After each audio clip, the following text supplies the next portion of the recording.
After a week where we saw no new players in the set, it was very refreshing to start week number 32 in Project 70 and see another new player. Hitting a Part D number here, 27,000, I think is really out of the question, but I really think that card could end up being the #1 printed card of the week. So not only was I wrong about that, I was also wrong on the fact that Fuchi Otani would outsell that Keith Shore. We now have the lowest Shohei Otani in the set. We'll get to that here in a second, but welcome back to my channel. My name is Chris, otherwise I'm on Twitter and Instagram is at CRT_sportscards, and the website that you want to go to pre-order every single Project 70 card or look up any statistic in the set, it's my website, CRTsportscards.com. And now before we begin, I did want to start with a little bit of sad, unfortunate news, but I felt it was relevant to cover because so many of us are part of the Project 2020/Project 70 community.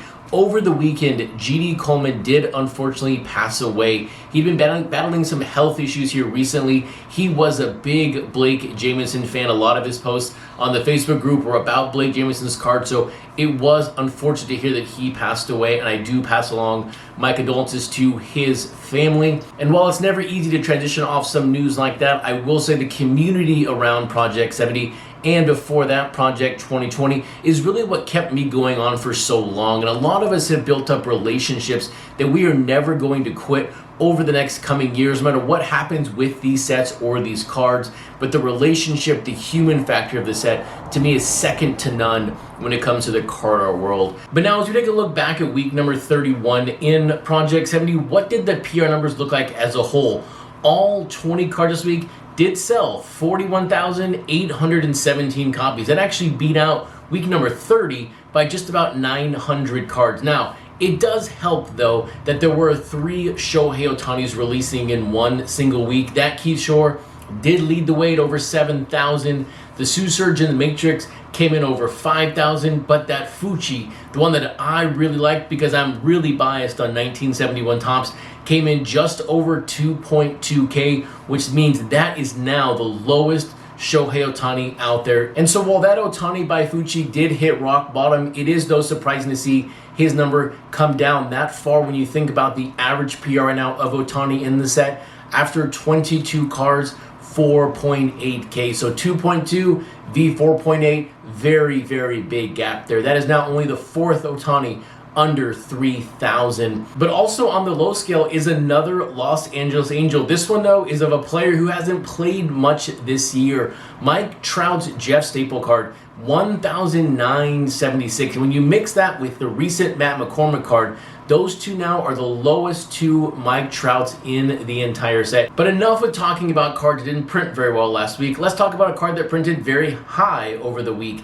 4,776. That was the print run from the free card giveaway from the Friday night episode for Lauren Taylor's Fernando Tatis Jr. So Lauren Taylor, congrats on a near 5K print run right now in this set. And when it came to the free card giveaway, congrats to Ryan H. getting in his guess about an hour and a half before the buzzer ended. And his guess of 4,774 just beat out another guess at 4,773. So the first 2 free card giveaways for the second half of the set, the first winner was on the number and the second person was just 2 off. So congrats Ryan H.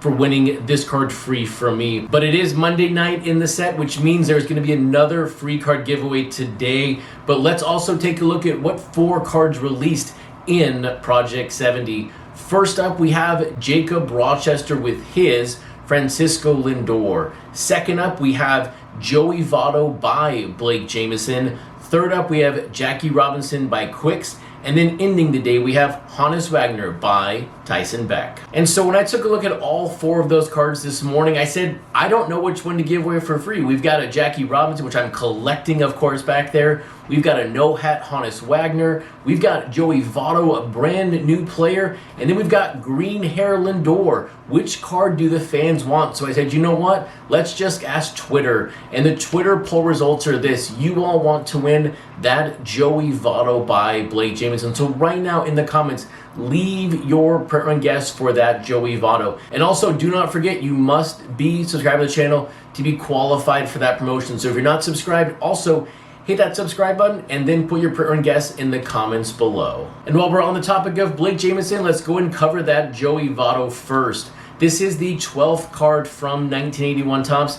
This is only, though, the 6th Cincinnati Red in the set. But what is the most interesting aspect of the card? Yes, it is amazing that Blake Jamieson again releases another new player in the set. His last card was that Miguel Cabrera, and Blake Jamieson is the #1 artist in my artist rarity ranking list. And now for anyone who's new to the channel, what that is a very basic ranking on the player card count for every player an artist releases in the set. And through 12 cards, Blake Jamieson's average score is just 3. So when you take a look at Blake Jamieson's player set, very, very rare, very, very low. And it's because of this one simple thing. Although you might think Blake Jamieson just talks and talks and talks and promotes and promotes and promotes, what he's actually really doing is listening to the community and reacting and then giving us players that we want to see in this set. So I'm very, very happy that Blake Jamieson continues to deliver us players that we may have never seen before or will have ever seen from an artist in Project 70. But now on the opposite side of rare, you have very, very common. And when you take a look at Tyson Beck's set to date through 12 cards, the player count average of all of his 12 cards is 10.83. He is ranked 40 out of 51. So that is why I was very, very surprised to see him release a Honus Wagner card today, this time from 06 Topps Chrome. Although the credit goes to 06 Topps, he's on his own little spin here with the Chrome. This is only now the second time we've seen Honus Wagner in the set. The first time, of course, was by DJ Ski, but Honus Wagner had shades on. This one, though, is very true to the T206 card. That is now, of course, the most expensive card in the sports card world right now. I will also, if you want to learn more about T206 and the Wagner specifically, go to the Monster Podcast. They had a recent episode with Keith Olbermann, yes, that Keith Olbermann, where he really dives into Wagner, really dives into the pronunciation of his name, and that's why you're like, he's saying his name wrong. I really believe Olbermann here says the name correctly, which is Honus Wagner. So check out that episode. I'll link it in the description below, but that is one of my favorite podcasts for T206 collecting. But now moving away from the Wagner, which of course none of us, well maybe some of you will own that card in the future. I don't have $6 million laying around my office to go buy that Wagner. The card we can though afford is going to be the Jackie Robinson by Quicks.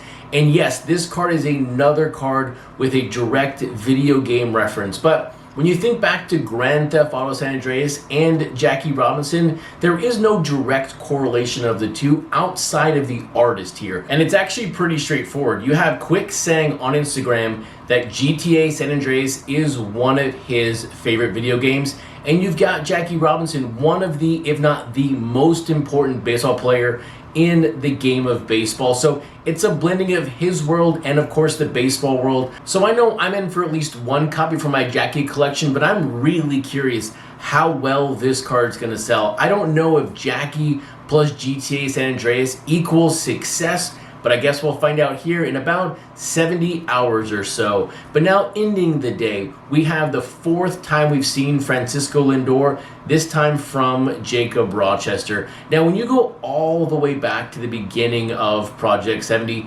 Jacob Rochester's set was the Young Gun set. But he has Lindor here. Yes, I guess you could argue Lindor is a young gun. I think of him now more as a veteran player. You know, we had Luis Robert, we had Kyle Lewis, we had Tim Anderson. I don't really know if Lindor fits into the set, but where it does fit in is with the background, with the borders, with the font, with the painting. Everything on this card is beautiful. The purple is the perfect choice. I don't know about the green hair, but there again, I'm not a real big Lindor fan or follower, so maybe the green hair for Lindor is a signature move. But I think if you're collecting Jacob Rochester, if you forget the Young Gun set, this card fits perfectly into his set. But now, no matter what card you like the most today, whether it is the Wagner Wagner, the Jackie, the Lindor, or the Votto. It was an incredible, strong start to week number 32 in Project 70. So I cannot wait to see the Ohtani tomorrow. We've got Vlad Jr. by Efton. This might be just an all-star week in Project 70. This will also conclude your Monday night daily download. If you liked the video, give it a thumbs up. And if you're not subscribed, hit that subscribe button.